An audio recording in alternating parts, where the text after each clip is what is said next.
man. $69 for a shake weight in my ass.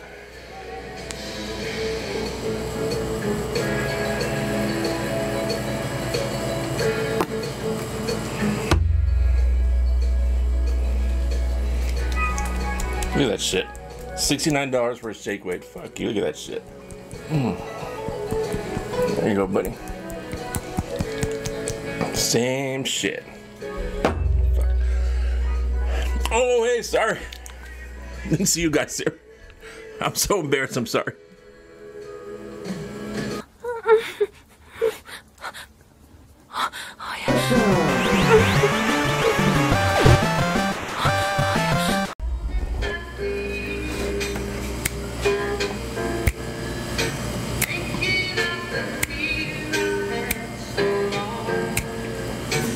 It's nothing better than 80s music, man. Welcome to episode 4 of A Quickie with Sergio. I'm Sergio. Do not adjust your picture quality. I really am this handsome. These are those solo episodes. For those of you who don't know, man, I think this is my fourth one, like I just said. Man, I like to go off on random stuff. Separate from the regular show we do. This was mostly going to be to address like stuff I said in my last solo episode about local coaches and whatever, local programs, but also the demographics argument I've been having with people. Been arguing with people on the page, on the Facebook page. You know, for starters, I think on the last episode I went after like a lot of local coaches and because of the bad records, this and that. But like I said, I mean, someone brought it to my attention. Like I try to pride myself on giving both sides, being honest, whether my opinion's right or not. I'm still trying to be honest as far as my opinion goes. But I need to give the other side of the story too, or else it's not fair. Look, man, I went hard on a bunch of coaches the last episode I did. I think the Moody coach, Ray coach, but it's all CCSD, just any coach, random, and it's to be fair, I mean, a coach like the Ray situation, it's not like he inherited a powerhouse program. The point of it is at some point it's on the kids too, man. I mean, stop calling them kids, man. You don't act like kids anymore. You're not kids. At some point, it's on the players also. I mean, if you're satisfied with what you're doing, if you don't want to take the next step, you're not going to take the next step, man. And like I said, I like to start these things off also by saying, look, I was nothing special when I played. We didn't have all these camps and stuff to go to when I was young. Back in my senior season was the 1991 season. We didn't have all these camps and different opportunities of things to do like you guys do nowadays. We didn't have 7-on-7 when I played, man. And we had to wear full pads. We didn't get to wear bicycle tights like you guys do in the games, man. We had fucking thigh pads and knee pads and hip pads and ass pads. It was just different back then. A lot of things were different, but nowadays, man, you guys have opportunities everywhere to go to all these different camps to put in extra work. The facilities a lot of you people have nowadays they're just so damn nice, man, that there's no excuse to not put in the extra work if you want to take that next step as a player, man. Because that's what they're doing up north. It's not an accident that it's the same teams playing in the Final Four every year, playing in the state championship every year. The whole demographics thing, it matters, man. It matters. Look, I've never said demographics doesn't matter at all, but it's not all demographics, man. I mean, go to our sidelines here in South Texas, and you see a lot of little skinny kids that look like they never hit the weight room, man. Then check out the teams that you see I'm playing for state championships in the last Final Four of the playoffs. Check out their sidelines, man. Even the kids that don't play look like they could play. I'm not talking about their height either, man. We've already addressed that. You can't do anything about your height. There's a bunch of short people around here only. But you can do everything you want about your strength and your conditioning and just the extra work you put in to try and get to the next level.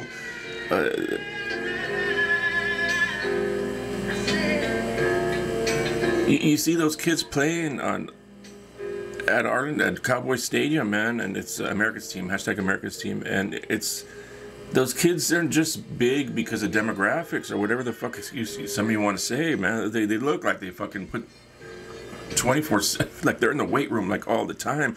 These are kids that know they're going to have a chance to play at the next level, and so they put in that extra work. You got to think that way down here, man, or you're just going to continue to be the laughingstock of the rest of the state. That's just the way it is, man. I don't mean to be offensive to call you laughingstock, but that's what we are. This is the truth. To the rest of the state, we're all the same down here. We might as well be in the valley. They think of us all the same. I think I posted the other day that the last time a team this far south has won state was in 1961. That was the Donna Redskins.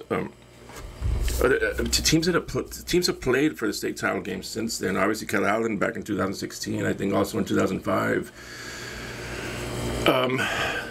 Other than that, I think it hasn't been since the 70s. I think GP played for a state championship in the 70s, didn't win, obviously. Ben Bolt played for a state title in 1976.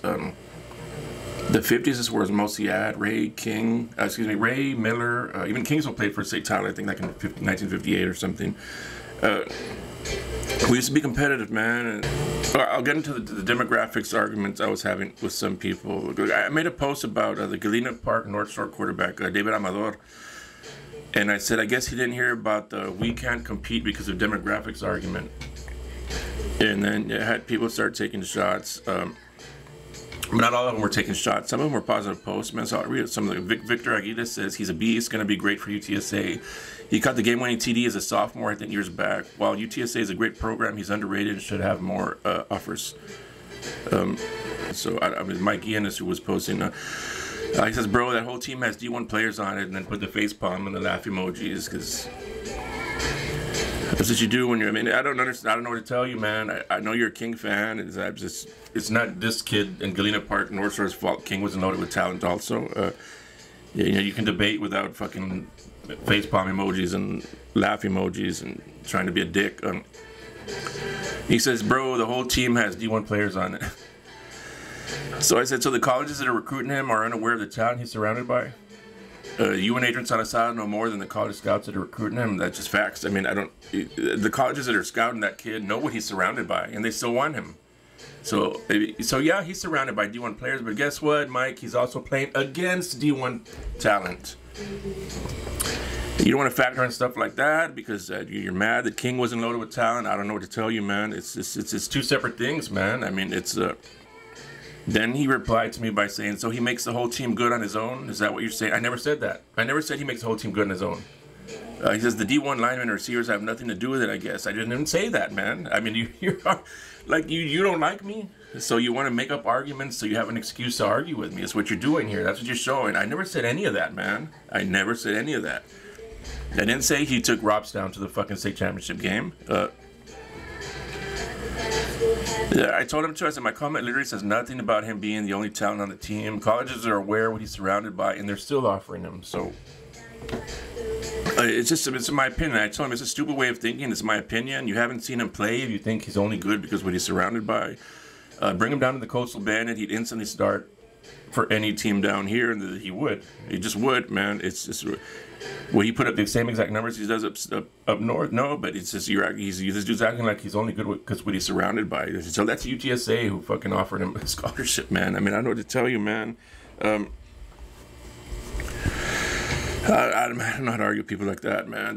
People don't like you and they want to create arguments. It's shit you never said. To this. It's a party. Obviously, I'm invited. David Sandoval says, I'm a little late to these comments, but the kid, the Amador, the quarterback for Galena Park North Shore, was playing varsity as a freshman. He should have a lot more offers. Only thing that hurts him is his last name. Exactly, man. It's just some point you got to get over that bullshit. This kid was good enough to be playing for Galena Park North Shore as a freshman. Why does he have more offers? Because his last name. If he had a different last name, if his skin color was different, he'd have a shitload of offers. And that's on the college scouts, man. All that fucking that stereotyping and race bullshit. It's starting to get out of hand and annoying. You miss out on a lot of opportunities. All you colleges that judge people based on last names, man. That badass receiver Alice had last year too should have got a lot more offers than he did, man. He didn't get. I don't even know if he had an offer. I think he was gonna walk on at Kingsville or something. But it's crazy, man. You have a certain last name, they just automatically stereotype and disrespect you. That shit's annoying, man. Craig Berkman. I'm gonna get into his morons arguments, man. There's another one. I think I posted that. This is the David Amador post, man. I think I posted another one. Let me get to it.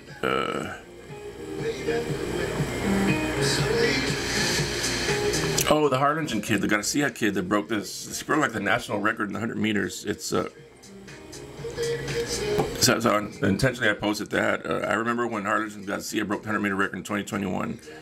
I mean, demographics had nothing to do with that, man. His last name's Garcia there. So, I mean, it's just, And you can make arguments that this anomaly is this and that. It's still being done. I mean, at some point, everything starts off as an anomaly. You know, everything starts out with one person doing it first, an anomaly. So you can't use that excuse forever, man. At some point, man, the kids around here just need to put in extra work, more work. You can't go after kids and say their names and this and that, but I'm still gonna do it, man. I wish someone would have gone after us when I was a bit. We didn't have social media or phones or cell phones back then, but I wish I would have had someone kicking me in the ass when I played, man. It's not impossible, man. A lot of people get mad who don't like Calallen around here because I always use Calallen as an example. How do they do it? You know, they're from right here. They're fucking 2 inches away from here. How do they do it and no one else around here can? I don't know what to tell you, man. Flower Bluff has some huge kids, man. They're right here also. Flower Bluff has some huge kids and some very talented skill position kids that they're right here in our own backyard, man. I mean, this is the idea that you can't get it done around here. And the last one, I'd give an example of that 1988 playoffs. I don't know why I keep harping on that one. It's just a good example because it was two local teams that I remember Carroll beat the shit out of Austin Westlake that year. Alice blanked Austin OBJ. The demographics in 1988 were the exact same as they were now. Why are we competing then and we aren't now? For those of you who are too young to understand, but that was a badass Carroll. That was a badass Carroll era, man, from 1987 to 1991 under Coach Jim Slaughter, man. They didn't compete with anybody, man. I think my senior year, we lost to Carroll by a touchdown. That's arguably one of the best Carroll teams ever. Maybe the best Carroll team ever. They went 12-1. They lost in the third round to Judson by 3 points.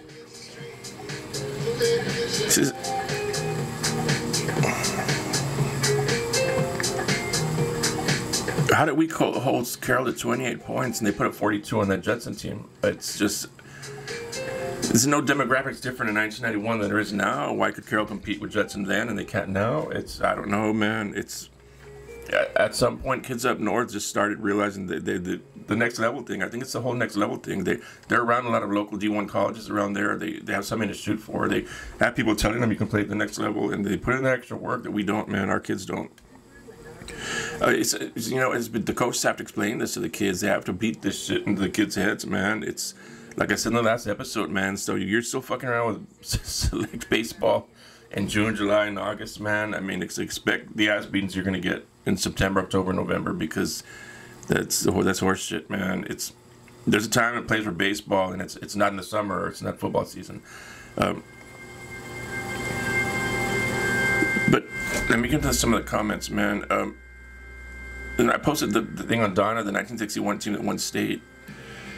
And then the very next year after that, Father San Juan Alamo played for a state championship. They lost, but they played for a state championship, man. It was just a lot different 50s and 80s. We still had teams that could compete. And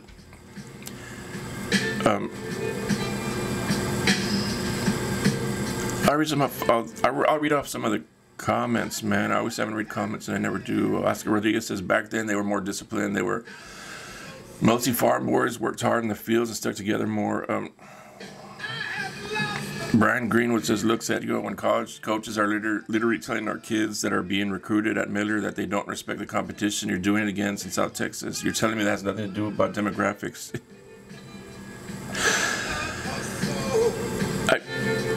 I told him I doubt college coaches are saying that to kids. And Miller, like I told him, is not the greatest example, man. Miller's had I think somewhere around 30 kids under Evans get scholarships to play at the next level. And they don't stick it out. That's not Evans' fault. That's not demographics' fault. That's not Miller's fault. You have Body and Levo that have stuck it out. The rest of them haven't. That's a bunch of kids that haven't. That's a choice, man. I mean, I don't know what to tell you. I mean, Miller's not a good example. A Miller person is not a good person to be talking about that because Miller has had plenty of opportunities at the next level. I don't see them as getting disrespected at all. As far as he said, I think, the bigger schools don't. The bigger schools are the ones saying is that we don't have kids down here that deserve respect from the big D1 programs. You can't tell me that there's kids down here that should be getting looks from Alabama and Ohio State or teams like that. We're not there.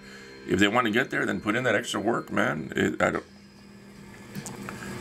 There's certain things I won't say about kids on here. There's certain places I won't go, but we hear a lot of the stories. We know what goes on a lot of the places why a lot of kids aren't I don't know, man. I wish I'd get into it, but Christopher Green says, how many schools were there in Texas compared to now? Some people were barely allowed to play a few years earlier. This is not true, man. Are you telling me every single roster in 1961 looked exactly like Donna's roster? No, they didn't, man. The Valley looked back then like it does now. Stop it, dude. Adrian Salazar, of course, just accept the fact the region can't compete. No talent, just the way it is. How many players in the NFL from Corpus to the Valley versus Austin alone? It's the way it is. No talent down here. There's a Beeville fan, man, who probably know he has a kid on the team and he talks this way. I don't even understand this dude. So yeah, man. I mean, look, man. Like I said, I already said I get the demographics argument, man. But it can't be an excuse forever. It can't be an excuse for not putting in the extra work. It can't be an excuse for why our sidelines look like a bunch of kids that have never hit the weight rooms. Not every team, not all of them, but there's a lot of them, man. There's way too many compared to once you start getting up north.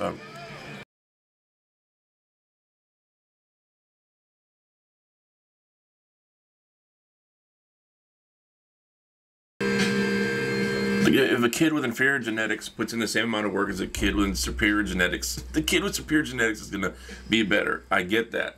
But it doesn't mean you don't put in that extra work to try, because you just, I don't know, man. It's not always like that. It's not, you're not going to.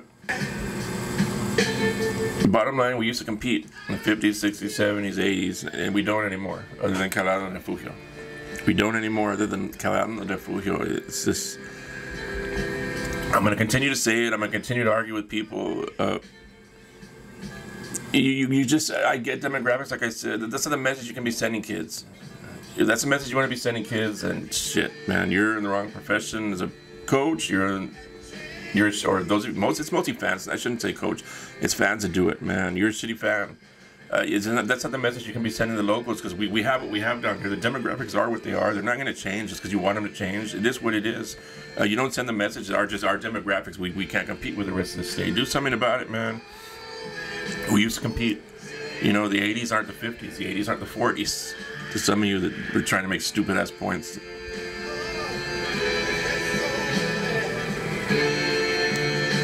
But yeah, also, like I said, I mean, a lot of this, I felt bad afterwards because, I had some people reach out to me, and it's true, man, and I can admit when I'm wrong. Yeah, there is coaching problems, but at the same time, it's on the kids, man, it's on the players. Some of these coaches that I went after, it's not like they inherited powerhouse programs, man, and you gotta, at some point, it's gotta be about the player. And are they tired of being a laughingstock of the rest of the state? Do they want to do something about it? I don't know, man. I don't know how to answer that, dude. I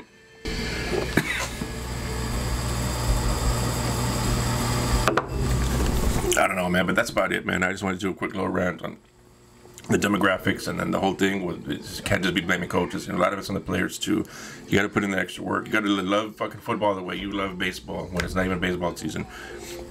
Stop playing baseball in June, July, August, and then get your ass sticking to football, man. Concentrating on football, or continue to get your ass embarrassed by teams from up north. It is what it is, man. But y'all can keep crying. Those of you that cry about things I say, I don't give a fuck. I'm on no one's payroll. The school district wants to put me on their payroll, then I'll watch what I say, and I'll be your puppet. I'm gonna be a puppet for people that don't have me on their payroll. I'm gonna always keep it real. I want the best for South Texas, man, regardless of what comes out of my mouth. If y'all take it the wrong way, that's on you, man. I've already explained myself a million times. I want the best for South Texas, man, and someone needs to be honest with the kids. Someone needs to light a fire in the kids' ass, the coaches' asses. And being a big mouth is what it takes to do it. I'm going to keep doing it, man. I'm going to keep being a big mouth. I don't give a fuck. But those of you that still follow the page, a lot of you, all the people, okay, well, we're going to stop following the page. You're this, you're that bullshit. The page grows every fucking day. So thank you guys. Thank you guys for following the page.